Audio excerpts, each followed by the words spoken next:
You're an ally. I am I'm literally the male ally of this podcast. Yeah, you are. The most prominent. Anyways, hold on, let me blow my nose.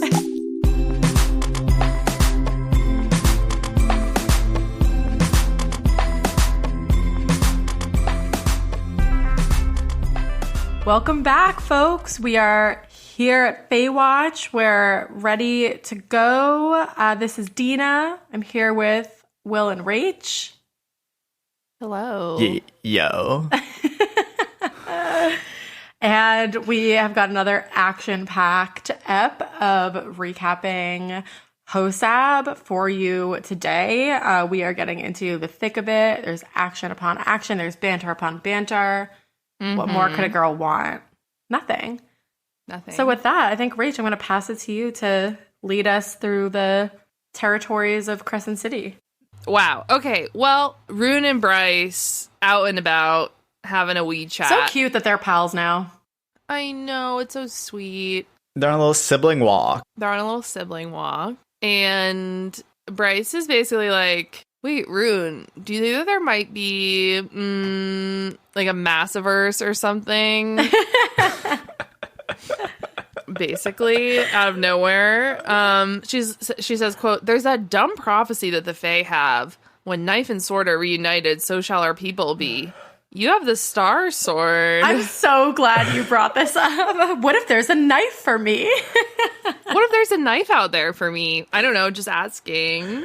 Like, are the gods involved? Question mark, question mark, question mark. There are other worlds, question mark. What is our like purpose in this universe? Like, what if, like, hell, like, they're another world? Like, what if there are other worlds? Yeah. Yeah, I was rereading this section yesterday and she started bursting out laughing and had to read it to Will because I was like, oh, I forgot that she literally said, what if there's a knife for me somewhere in Azrael's code? Exactly. And then I had a weird dark thought. Oh, great. Tell me. Of like, okay, maybe Bryce and Azrael aren't mates, but maybe he has to die. Like, maybe he's gonna die, and that's how she gets, like, the dagger. No, maybe Hunt's gonna die. You can dream, Dina. You can dream. Yeah. I know, but it's like, doesn't Azrael deserve, like, 1 minute of happiness? I know. I was going to say, what if they are mates, but it's unrequited, but he loves her, but he's already done that once, so I really hope we don't have to do that again. He did it for 500 years. Yeah, actually, he's done it twice, hasn't he? Because Elaine. Yeah. Oh, my God. Like, Poor we guy. can't. No, we cannot thrice unrequited love him. No. Yeah. Yeah. But anyways, so they have their little, what if there's a Massiverse chat, and Rune's like, okay, man, it's like a lot. And then Bryce turns around for like a second, and Rune gets abducted and dragged into a sewer by a Reaper. Whoops. It's a classic rainy day in Lunathian. Yeah, and it's like something about like the Reaper's like 2 fingers like pushed him like into a sewer grate. Oof. It really made me wonder. I was like, wait, can you like fit a body in a sewer grate? I know, I have some questions. Well, presumably they removed it. Yeah, I don't know if I was picturing like, you know, those like slots in the side of the thing. Yeah, that's what I thought. The slot. I thought he just like fit in the slot.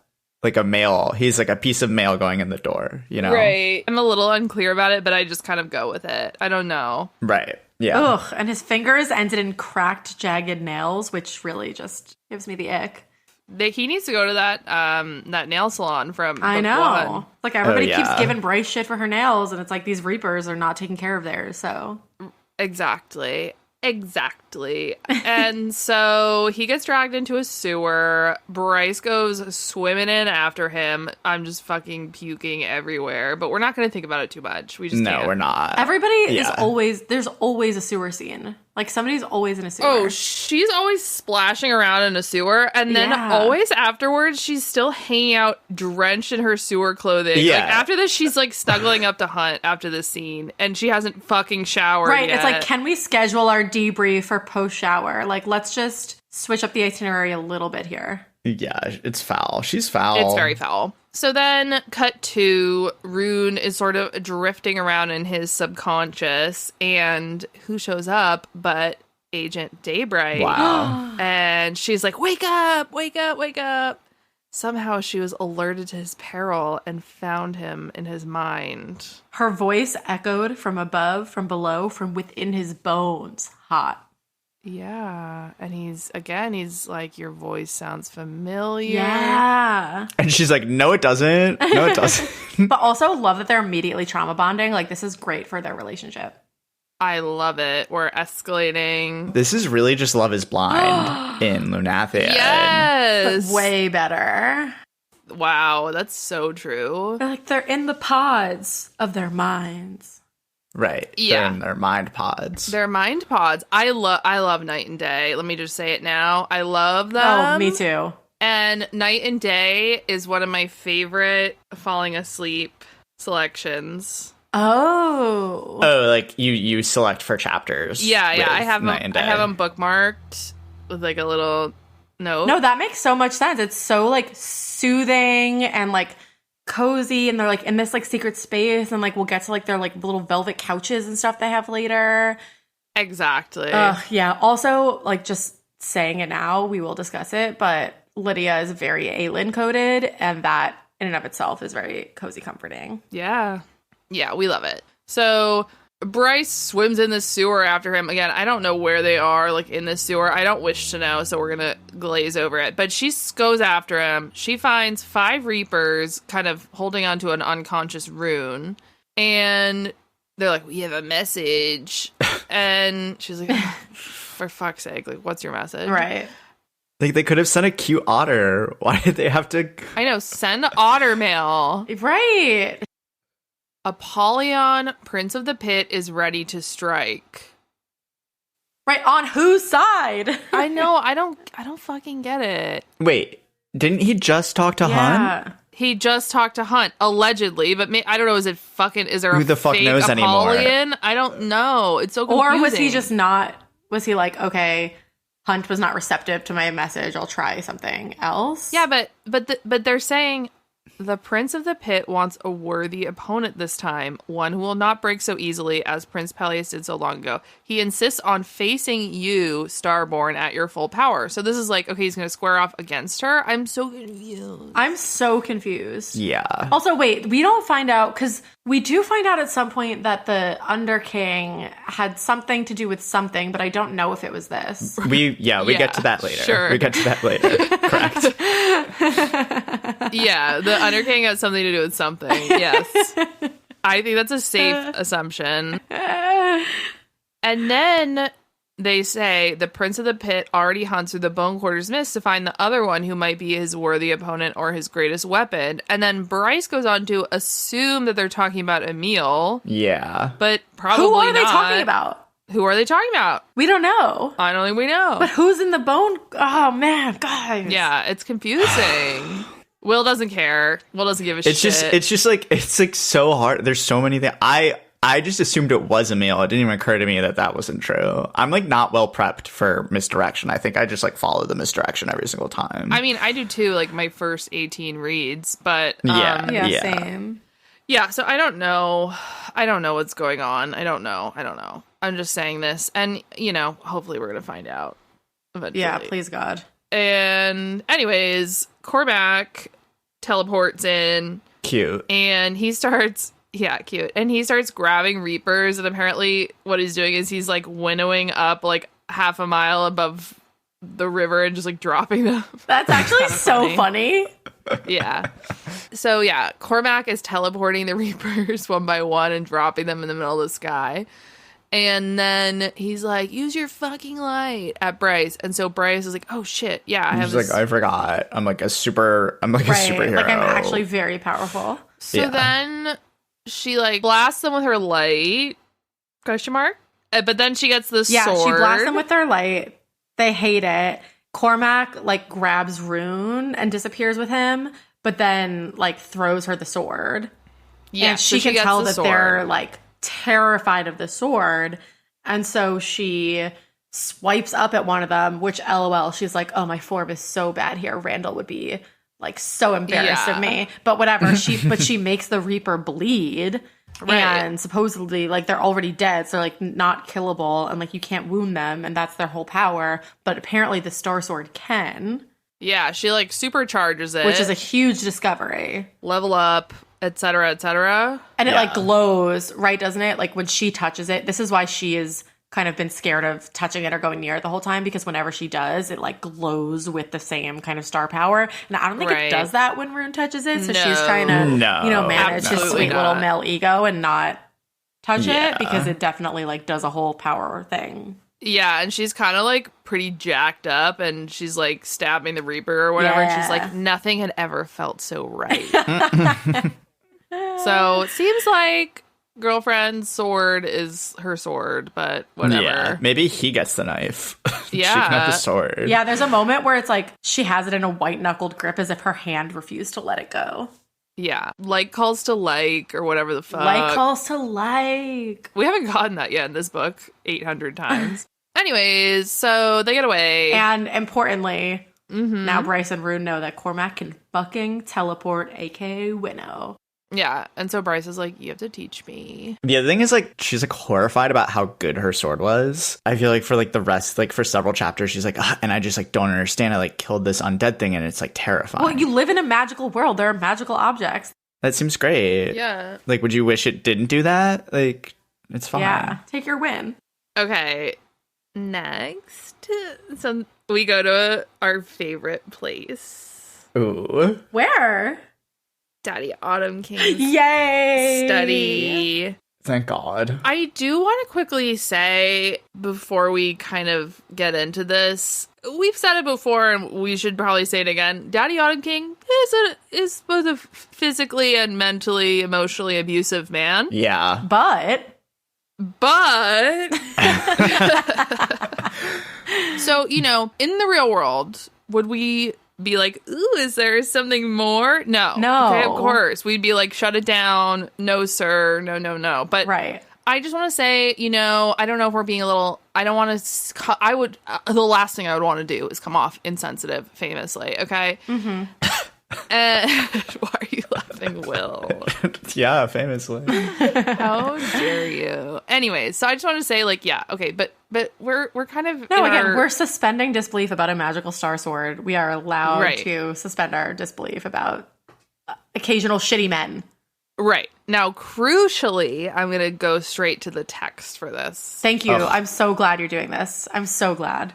Rune comes in, laid the star sword on his father's desk as the Autumn King stalked through his study doors. The top buttons of his father's black shirt were undone. Yup.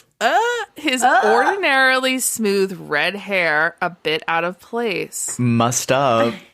Like someone had been running their hands through it. Rune shuddered. His father eyed the sword. What is so important that you interrupted my afternoon meeting? Is that what you're calling it these days? Lol. Okay, wait, so who is he fucking? Who is he fucking? Who is he fucking? We need to know. I think Off screen. right now, the only person that comes to mind for me is Jessica. That's a good guess. No way. Why not? It seems like she's hung up on... No, but they're both, like, using each other for information. You think? Maybe. I don't know. I think she would find some young like playboys. You know, that's her vibe. Yeah. Maybe the Viper Queen? I don't know. Also, sorry, I am assuming that he's hetero. Yeah, wow. But I think so. I think that's right. I think we know that, though. I just think she put that in there, and I really want to know. I really hope we find out. Yeah, me too. Yeah. I hope it's something fun. I am desperate to find out. Same. For sure. Also, did you guys notice there are multiple moments with Bryce in these chapters where she's either pacing throughout the apartment or she's holding her head in a certain way? And both Rune and Hunt have these moments where they notice that she really looks like the Autumn King when she's doing that. Yep. And so again, I'm like, what is SJM telling us here about them? And I'm still on team redemption arc for the Autumn King because I think like he's schemy and horrible, but I do think when they're in their shit later on, like I have a feeling that his knowledge is going to like come in handy. Yeah. Yeah. Yeah, that feels right. But I don't know, like, what else is she, what is she saying when she's doing Well, that? I think it can also be, that Bryce is a morally gray, flawed. Oh, she's the schemy. Yeah. Just complicated. Which makes me love her more. When has she been morally gray? Okay, coming at me, sir. I just mean, like, complicated. Like, her motivations are not always as pure as the driven snow. No, she's definitely doing some lying to people, for sure. I feel like she is as pure as the driven snow. She's always Okay, like, well, that's because you can't remember the rest of the book, honey. okay, Yeah. maybe that's why. Yeah.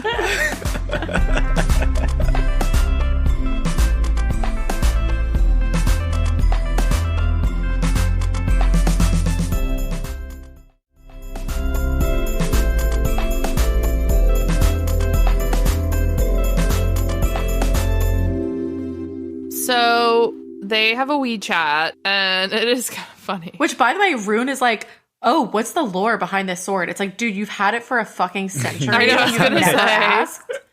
Team Daddy Autumn King on this one. He's like, Yeah. buddy, you're just getting curious now. Like, what the fuck? And then Daddy Autumn King has like a wee Nixon moment where he's like, I am the king. Whatever I say is the law. And Rune goes, well, like, maybe it shouldn't be. Yeah. Rune, if you're already engaging in rebel activities, maybe chill on the implying rebel beliefs. He's the least strategic. Yeah. He's not strategic at all. Okay. Anyways, the squad is back at the apartment. They're watching the Sunball game. And Bryce is like, okay, well, I'm going to the gym. And so she like gets up to go change to go to the gym. And it says that it took Hunt, quote unquote, all of 30 seconds to decide that he's going to the gym with her rather than watching the Sunball. A bit too long for me. I know, Dina. And I would like some credit from Dina because I knew that Dina was going to want to talk about this, so I'm raising it. And so originally you read that as like Hunt is really into her, but then I was like 30 fucking seconds. That's kind of a long time. Like, that is kind of long. Well, because then they're like, Ethan says something like, Connor would have stayed to watch the Sunball. I know. And then Rune is like, which would you have picked? And immediately, not 30 seconds later, Ethan is like, Bryce. Obviously Bryce. Yeah, it's like Bryce, now that I know she gives Yeah. like a killer BJ. Lol. Okay, but there's so much like male paying close attention to male. Like there's Ooh. 2 sentences where it goes, Rune eyed Ethan. A few years off the Sunball field hadn't gotten rid of the muscles on the male. He'd somehow gotten even bigger since then. I was like, okay, Rune. Another bi king? Yeah, let's follow that towards its conclusion. Yeah, this is the classic. Is it SJM's thirsty Right, eyes or Rune. Yeah. Yeah, is it the voice of God or is it somebody's perspective? In Crescent City, we kind of don't always know. Yeah, no, that's a great flag, Will. Thank you for. I need you to keep an eye on our boys watching our boys. Yeah, of course. Yeah. There's nothing better than watching boys, you know? Sure. Yeah. This all sounds like too many boys for me, but I support you. Yeah. No, I do love these boys though. Yeah, Bryce is like, okay, great. We're not going to the gym. We're going to the meat market to meet up with June and Fury to look for a meal, and they don't find him. The end. But she actually does, right? We find out later. Does what? Find him? Oh, find a meal. Oh, yeah. Is this when she finds him? I think so. Okay. Yeah, that makes sense. Or maybe she already found him or something. I don't know. Whatever Yeah. we learn happens here is not actually what happens here because Okay. they all disappear for 30 minutes and then they come back. Right. But we never find out like what actually happened in that 30 minutes. Right. Okay. Yeah. Okay. Yeah. Good call out. I forgot about that. I mean, again, I could be wrong here, but I guess Bryce is morally gray. She's lying to us, the reader. right. Well, as you astutely noted in a previous episode, Will, she's keeping things from us. So what's going on? Yeah. You know? Yeah. Yeah. Yeah. and she's keeping them from at least Fury and Juniper and Hunt. Yeah. So there you go. That's a thing that happens. Which brings us to our next scene. Thank God. And it's quite a scene. Ugh. Where to begin, really? So Where to begin? they go now. They are gonna go to the gym after they Yeah, do they their can't wee show little, up and not be sweaty. you know? right. So they go, and I do want to thank SJM for really painting a picture of this luxe ass Equinox. Fuck yes. With like the like fancy water bottles in the Yeah. fridge. cold towels. Yeah, it is so Equinox. Like floor to ceiling windows, great views. and mind you, this is their apartment building, Jim. Yeah. Oh yeah. So I appreciate that sort of what's that called? Like wish fulfillment. Sure. Not that I like working out, so I don't really care, but anyways.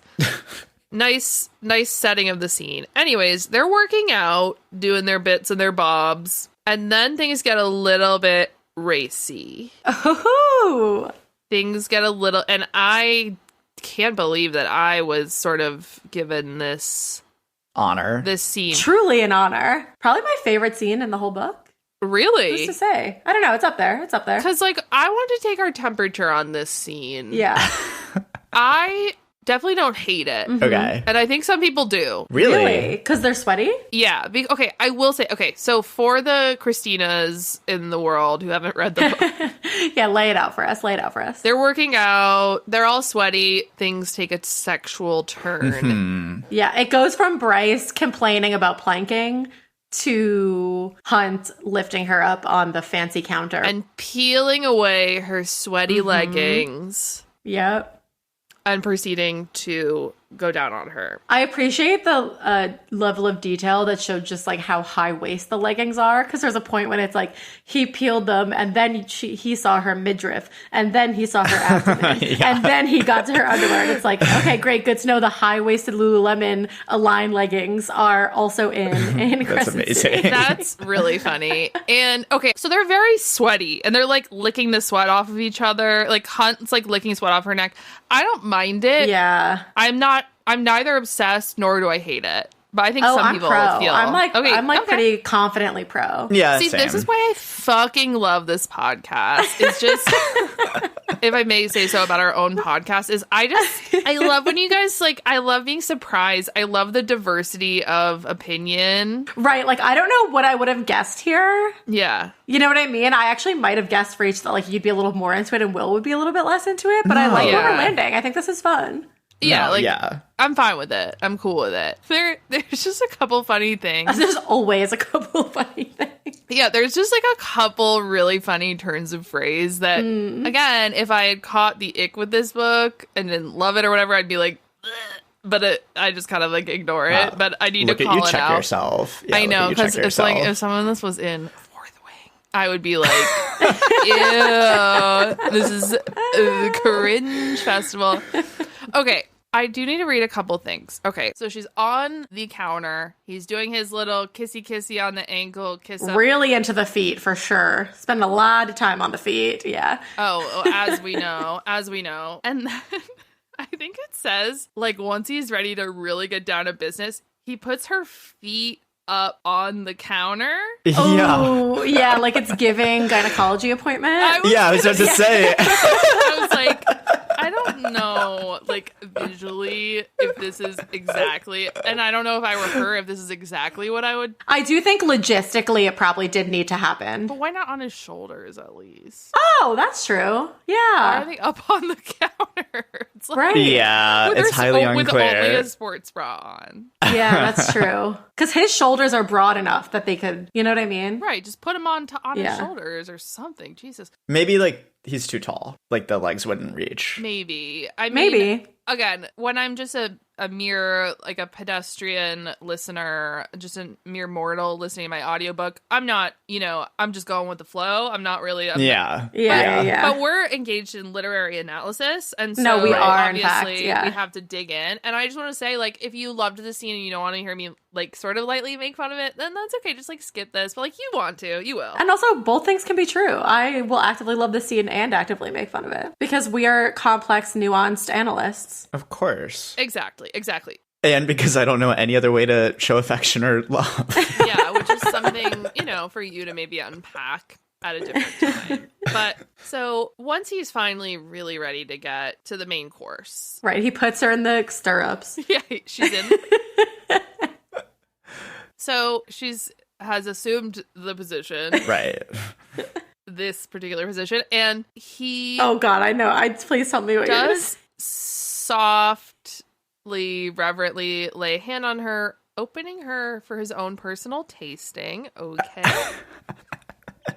It's like a vineyard, you know? It's like they open the vineyard for you privately. Right, exactly. But he also says, fuck yeah. And there's something about that to me that's just like giving frat boy. Yeah. yeah. But You know? I will say, again, difference between a good audiobook and a bad audiobook, because, again, this narrator as Hunt is really hot, and so she does it really well. But yeah, no, again. Oh, good. If delivered incorrectly, very upsetting. Mm-hmm. So anyways, his tongue swept along her in an introductory, hi, nice to fuck you, flit. Pulitzer Prize, Rachel. Yeah. She bit her lip, panting through her nose. Yet Hunt bowed his head, brow resting just above her mound. Hate that word. Hate that word. Strike that word from the record. Strike that word from all the records. I hate it. Exactly. I really hate it. It's like the least sexy word in the entire world. I was shaken by that. Yeah, I'm sweating in like not a good way. You know what I mean? So I just felt I had to flag that. I've never noticed it before. Again, now that I'm doing my close literary analysis, it popped out to me. It never really had before. Yeah. I hate it. Okay, I will say I am running through like the other options now, and none of them are good. So there's no. He's You not know what gonna I mean? rest his brow on her vulva, Okay. right, like pubic area, probably not going to do it for us either. on her pubic bone. Will is like literally gonna be ill. Will is storming off set. This is like let's move on. This is as close as Will ever come Yeah. in more ways than one to this. Okay. We're also being way worse to Will about this than you guys were to me about the blowjob scene, so I'm just really enjoying it. Yeah. Yeah, I should have, in retrospect, I should have forced you to confront that a little bit more, Dina, and I regret it now. Yeah, you guys really let me off the hook there. That was nice. I let you off so easy. Damn it. You did. You're an ally. I am I'm literally the male ally of this podcast. Yeah, you are. The most prominent. Anyways, hold on, let me blow my nose.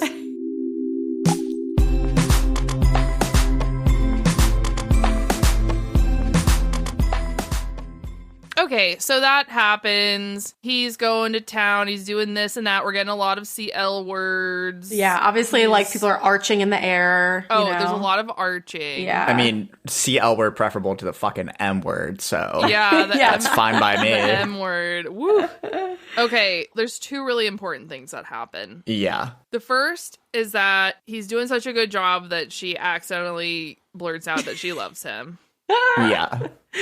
Horrific. Yeah. And then she's like freaking out. She's like, oh my God. Ooh, why did I do that? Which is didn't this just happen last time This in just Fourth happened. Wing? Yeah, In I was Fourth going to Wing? say. I was afraid that you were going to bring this up. It's so funny. I was reading this. I was like, who else just did it? And I couldn't think of who it was. One person goes down on you and you're immediately in love. Okay. These poor girlies. Wow, Yes. Rachel, tell us why exactly are you such a fucking hypocrite? And you know what? I'm going to distinguish the facts. Okay. Wow. Okay, pull a Dina reading Fourth Wing and make very, very light distinguishing points. Yeah. I'm going to say that Hunt and Bryce's relationship is already like a lot more progressed, and they already are like in love. Okay. Yeah, fair. Although it's been merely 5 months, as we were reminded at some point. Yeah, So- but which is wild because it feels psychically it's been like far Ages, longer. yeah. But Wow, that's maybe like the exact amount of time that sweet Violin and Zayden had when you hated on them. I know, but wow. okay. Well, actually, we should talk about this now since you're gonna bring it up, like in a general sense. Okay, wait, no, put a pin in it. I just want to say before we move on, I only had one more point about the sex scene, which is to say he zaps her CL. Oh my word. god, thank God you Yeah. brought this up. Wowie. Personal vibrator with you at any time? Mm-hmm. Wild. Okay, but those aren't zapping, right? No, but like, No, but I imagine there's like a similar kind of, yeah, you know. Yeah. Yeah. Okay. hilarious. That, yeah. It did make me think, though. I was like, oh, so that's just, yeah, all the girls love that, huh? Yeah. So again, you'd go on your jealousy spiral. Jealous queen. I'm like, oh, where'd you learn that one? Oh, tell me how you mastered that one, Hunt. Who else have you tased? Exactly. How many clits in Lunathion have you tased Taste. into submission. Anyways, okay, sorry. Okay, now we're getting back. Okay, so they're having their conversation afterwards. Once they've showered, they brush their teeth. Ugh, they don't shower together. Yeah, that actually made no sense to me. That made no sense to me either. Why are you not showering together? Yep. No way. Right after saying you love each other? Yeah. I was confused about that. I didn't really understand that. But anyways, Hunt is, said he loved her, and they're talking about it. And Bryce says that she's never said it romantically to anyone before. And Hunt is like, yeah, I haven't heard anyone say that to me for 200 years or whatever since not even Shahar, his mom, which is really sad. Mom. Since mom. It's like slightly different, but okay. Yes. But circling back to the point that we've really lost, which we were talking about Violet and Xaden. Oh, yeah. Remember in first Crescent City, Mm-hmm. they're almost like Hunt is almost dead. She's doing her drop, whatever. Yeah. And it says she confessed her last truth to him 3 words. 3 words. Yeah. You're And right. so you assume it was I love you. But now he's saying he's never heard that since his mom, and she's saying she's never said it to anyone. Wait, and that's just not true, because then she comes back and he's like, you're a coward, say it to my face. Right. So he did hear her. It's not even like he didn't hear her because he was dead. He heard her. Yeah, but we don't know what she said. What the fuck else did she say? Like, stay alive, sir? Like, what did he, like what did she say? Maybe she said, I am Thea. Maybe she said, I am me daughter Cathona. I don't know. I am Starborn. Let's order pizza. Let's order pizza. Her last truth. All that is to say, it seemed to me like they already had kind of said it to each other, but I guess they didn't. But question mark, what the fuck did she say to him? Do we think just plot hole? No, I don't think so. What the fuck did she say? We'll have to see. But I think we might get a reveal in the next book. So Yeah. we'll just put a pin in that. Mm-hmm. They're cozied up, and it's time to define that relationship. DTR. DTR. DTR. So, yeah, things escalated pretty quickly. One day, 1 second, he's going down on you. Then you're like, I love you. And then you're like, wait, what should we call ourselves? Boyfriend sounds weird. I guess mate. Right, like I guess we'll land on mate. Yeah. I do like that they were like, well, we can't do boyfriend because like you're too old. Like it's Right. like it's you're too old to be Yeah. a boyfriend. It's kind of weird. Yeah, fair. And they're like, partner, that's just like not hot. And it's like fair. I do have this problem as well. Maybe Mark and I should call each other mates. I beg you to please do that in public with a serious face on. You're not 200 years old. No, I know, but boyfriend sounds so stupid. Yeah, once you're in your 30s. And then Yeah, like juvenile. partner, we try that. Sometimes we do that. But then, there's like the whole thing about like the straights and, Yeah. Yeah. I also love the idea that the archangels did to mates what straight people did to partner wow. in our world.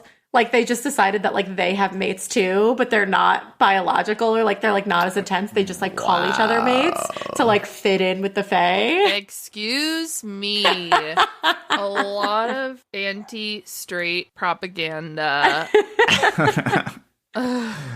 Yeah, no, that is interesting. It's weird. It's like it's kind of weird, this whole thing where the mates are all different vibes. Yeah. I do think it does add a level of mystery though, because it's like, again, are they mates? Are they really mates? Because you have them questioning. They're like, I don't know, maybe we are those kind of more intense biological mates. Like, how would we know? We also have at different points, so at the last several chapters, gotten little moments of Hunt being like pretty indecisive. Yeah. He just like, he's doing all this stuff where he's like, she's like, what do you want to do? And he's like, well, like, what do you want to do? Like, whatever you want to do. I'm like, first of all, that doesn't sound very mate-y. Like your souls are chiming as one or something. Yeah, I do think that was supposed to be him, like SJM showing him being like really good about like checking on consent. Well, it's not hot, so. You heard it here first, folks. Oh my gosh. Yeah. I think some people like that they're sort of chosen mates. So I guess that's something that you could say that's good. Question mark? I guess. Not as hot for me, but alas. Yeah. And it's all just kind of like very pedestrian. Right. There's no like soup in a magical cabin with a bunch of paint. Yeah. For instance, just spitballing. It's like we already have DTR conversations here. We don't have, soup in a magical cabin at least. But maybe we'll get one with Night and Day. Yeah. Maybe we'll get more of the like classic mate shit. Oh, speaking of Night and Day, Hey! we're back on the Mind Bridge. Ugh. My favorite mind bridge. And Daybright she's kind of worried because she's like, what was happening? You were in danger. And he was like, yeah, some Reapers had me.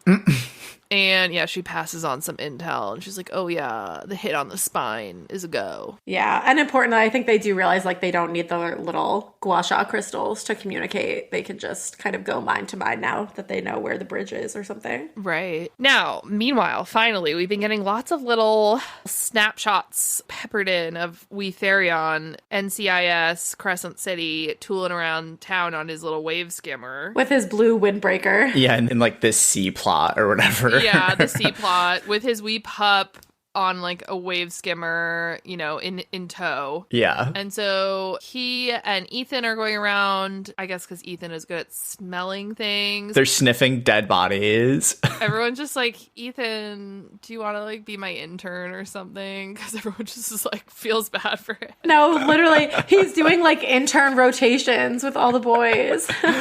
Yeah. So they're investigating a murder, the body of a Selkie female that was killed, and they can smell a kid / Emil on her clothes. So maybe she helped him. Unclear. I also love that Ethan's like, well, from my nose's perspective, the scent was placed here 6 hours ago. And it's like, damn. He's got a sniffer. Yeah, and he's like, and it smells exactly like what a half Thunderbird would smell like. It's like, right. Okay, cool. That's great. Right. Perfect. Subsequently, there starts to be a storm, and so Therion's like, oh fuck, the River Queen's mad, because when she gets mad, she throws a storm fit, which I like. Yeah, I also had a moment, so funny, where I was reading this, where I was like, I thought they weren't allowed to mess with the weather. But she does it anyway. But then I got confused because then I was like, oh, wait, sorry, maybe that was Fourth Wing. But then I was like, oh, no, that wasn't Fourth Wing. There's just the theories about Violet's mom making storms on the parapet. Ooh, yeah. Anyway, it's very funny when you read multiple fantasy books, one after the other, and you start to get confused about who's allowed to create storms in what fake society. Yeah. Get your wires crossed. Yep.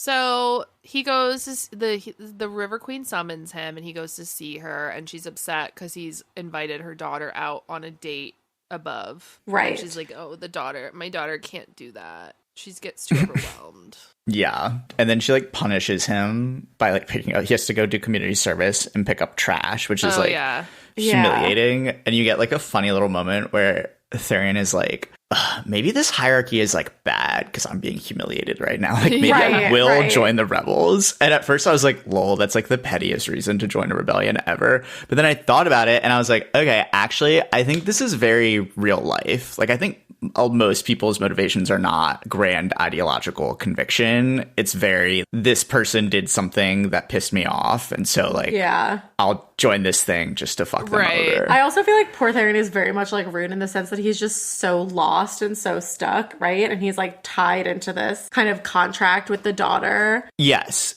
I will say, though, that, like, Therion is genuinely stuck in a way that Rune seems to more just be psychologically stuck. Yeah, that's fair. That's fair. Like, yeah, Therion, I feel bad. Like, he's really in a shitty position, and he's just kind of using this whole thing to, like, let him have friends and have something to do. Yeah. And the River Queen fucking sucks. Like, okay, he asked your daughter on a date, and now you're, like, throwing a shit fit and, like, threatening him with, what are those things called? Sobex or something? Yeah, the Sobex. So petty. Like, get a life. Yeah, get a life. Get a life. Also, though, importantly, doesn't Therion bring Ethan down beneath with him? Yeah, at one point. So he, like, swim carries him down to the beneath. Oh, that is cute. Do you think it's like he's in wolf form and he's just like hugging, his like wolf form is hugging him? No, because Ethan like won't get into his wolf form right now because it makes him too sad. Oh, yeah, yeah. So it's two boys, Will. It's just two boys doing little hugging and swimming. Don't they? No, I think they have like a one Staley shuttle, it said in the last one. That's like an air bubble. Yeah, there is a shuttle.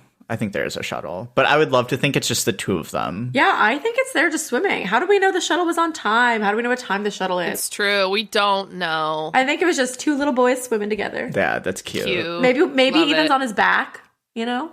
like holding. Yeah. Yeah. Yeah, because Therian has to swim really fast because like Ethan can't breathe. So. Right. Right. Exactly. Wow. And with that visual, we will send you off on your days. Indeed. I hope everybody has better luck solving their own mysteries of murder and other worlds and dimensions than Bryce and crew are having right now. Absolutely. I echo that sentiment entirely. And I also wish to say you should follow us on Instagram and TikTok. At FaywatchPod. You should. Come say hi. Email us, faywatchpod@gmail.com. Send us email. We love when we get a little email, a little cheeky comment, a little DM. We love. And then we get to read it out loud here. It's fun for everybody involved. Yeah, truly. Everybody loves it. Okay. Until next time. Bye, y'all. Bye. Bye.